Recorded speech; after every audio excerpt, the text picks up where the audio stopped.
കർത്താവിൻ്റെ പരിശുദ്ധമായ നാമം വാഴ്ത്തപ്പെടുമാറാകട്ടെ. അനുഗ്രഹിക്കപ്പെട്ട ഈ നല്ല പ്രഭാതത്തിനാണ് കർത്താവിന് സ്തോത്രം ചെയ്യുന്നു. ഈ പ്രഭാത സന്ദേശം കേൾക്കുന്ന എല്ലാ പ്രിയപ്പെട്ടവർക്കും വീണ്ടും വരുന്നവനായ ക്രിസ്തയേശുവിൻ്റെ നാമത്തിൽ എൻ്റെ പ്രഭാത വന്ദനങ്ങളെ ഈ നിമിഷം അർപ്പിക്കട്ടെ. ഈ സന്ദേശം കേൾക്കുന്ന നിങ്ങളെല്ലാവരുടെയും ജീവിതത്തിൽ ഈ സന്ദേശം ഒരു അനുഗ്രഹമാകും എന്ന് ഞാൻ കർത്താവിൽ വിശ്വസിക്കുന്ന എല്ലാവർക്കും ഒരു അനുഗ്രഹമാകട്ടെ. യെശയ്യാ പ്രവാചകന്റെ പുസ്തകം 12-ാം അധ്യായം അതിൻ്റെ 2-ാമത് വാക്യം. ഇതാ ദൈവം എൻ്റെ രക്ഷ, യഹോവയായ യാഹ് എൻ്റെ ബലവും എൻ്റെ ഗീതവുമായിരിക്കൊണ്ടും അവന് രക്ഷയായി തീർന്നിരിക്കൊണ്ടും ഞാൻ ഭയപ്പെടാതെ ആശ്രയിക്കും. ഈ വാക്യങ്ങൾക്കാണ് ദൈവത്തിന് സ്തോത്രം ചെയ്യുകയാണ്. ദൈവം എനിക്കാരാണ്, അല്ലെങ്കിൽ എൻ്റെ ജീവിതവുമായിട്ട് ദൈവത്തിന് എന്താണ് ബന്ധമുള്ളത് എന്നുള്ളൊരു ചോദ്യത്തിനുള്ളൊരു മറുപടിയും കൂടെയാണ് ഈ യെശയ്യാ പ്രവാചകന്റെ പുസ്തകം 12-ാം അധ്യായം അതിൻ്റെ 2-ാമത് വാക്യം. നിങ്ങൾ ശ്രദ്ധിച്ചേ, ഇതാ ദൈവം എൻ്റെ രക്ഷ. അപ്പോൾ ദൈവത്തെക്കുറിച്ചുള്ള കോൺസെപ്റ്റ് യെശയ്യാ പറയുന്നു. ദൈവം എൻ്റെ ആരാണ്? അവൻ എൻ്റെ രക്ഷയാണ്. 2 യഹോവയായ യാഹ് എൻ്റെ ബലമാണ്. രണ്ടാമത്തെ ചിന്ത, ഒന്നവൻ എൻ്റെ രക്ഷ എന്ന് പറയുന്നു, രണ്ടാമതവൻ പറയുന്നു ഈ ദൈവം എൻ്റെ ബലമാണ്. സ്തോത്രം. അടുത്ത് പറയുന്നത് എൻ്റെ ഗീതവുമായിരിക്കൊണ്ടും, അവൻ രക്ഷയായി തീർന്നിരിക്കൊണ്ടും ഞാൻ ഭയപ്പെടാതെ യഹോവയിൽ ആശ്രയിക്കും. എന്താ ശ്രദ്ധിക്കണം? 3 കാര്യങ്ങൾ ശ്രദ്ധിക്കണം. 1, അവൻ രക്ഷയാണ്, അവൻ എൻ്റെ ബലമാണ്, അവൻ എൻ്റെ ഗീതമാണ്. അതുകൊണ്ട് സ്തോത്രം, ഞാൻ ഭയപ്പെടാതെ ദൈവത്തിൽ ഞാൻ ആശ്രയിപ്പാൻ തക്കവണ്ണം ഇടയായിത്തീരും. 1 രക്ഷയാവണമെന്നുള്ള ചിന്ത എന്താണ് എൻ്റെ അർത്ഥം?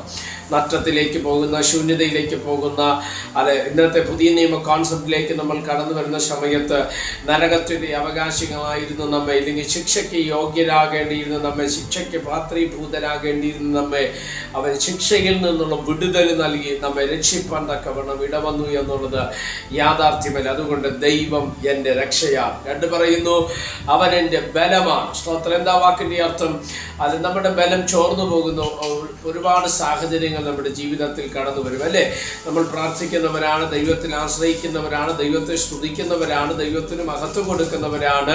പക്ഷേ നമ്മുടെ ജീവിതത്തിനകത്ത് പലപ്പോഴും നമ്മുടെ ബലം നഷ്ടപ്പെട്ടു പോകുന്ന, മനസ്സിൻ്റെ ബലം അല്ലെങ്കിൽ ശരീരത്തിൻ്റെ ബലം, ആത്മീക ബലം ഒക്കെ നഷ്ടപ്പെട്ടു പോകുന്ന ഒരു സാഹചര്യം വരും. ഇങ്ങനെയുള്ള സാഹചര്യങ്ങൾ നമ്മുടെ ജീവിതത്തിൽ കടന്നു വരുന്ന സമയം നമ്മൾ ശ്രദ്ധിക്കുക, നമ്മുടെ ദൈവം നമുക്ക് ബലമാണ്.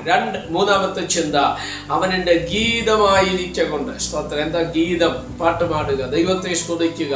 അല്ല, വേദപുസ്തകം നമ്മൾ പഠിക്കുമ്പോൾ സ്തോത്രം, അല്ലെ, ദാവീദിനെ കുറിച്ചൊക്കെ നമ്മൾ വായിക്കുന്ന സമയത്ത് അവൻ്റെ കഷ്ടതയുടെ കാലയളവുകൾക്കകത്ത് അവൻ്റെ പ്രതിസന്ധി ജീവിതത്തിൽ ഉയർന്നു നിന്ന സാഹചര്യങ്ങളിൽ അവൻ പാടി ദൈവത്തിന് സ്തോത്രം ചെയ്തായിട്ട് നമ്മൾ വായിക്കപ്പെടുന്നത്. എന്നെ കേൾക്കുന്ന പ്രിയമുള്ളവരെ, 3 കാര്യങ്ങൾ ശ്രദ്ധിക്കുക. അവൻ നമ്മുടെ രക്ഷയാണ്, അവൻ നമ്മുടെ ബലമാണ്, അവൻ നമ്മുടെ ഗീതമായതുകൊണ്ട് സ്തോത്രം, ഞാൻ ഭയപ്പെടാതെ ദൈവത്തിൽ ഞാൻ ആശ്രയിപ്പാൻ തക്കവണ്ണം.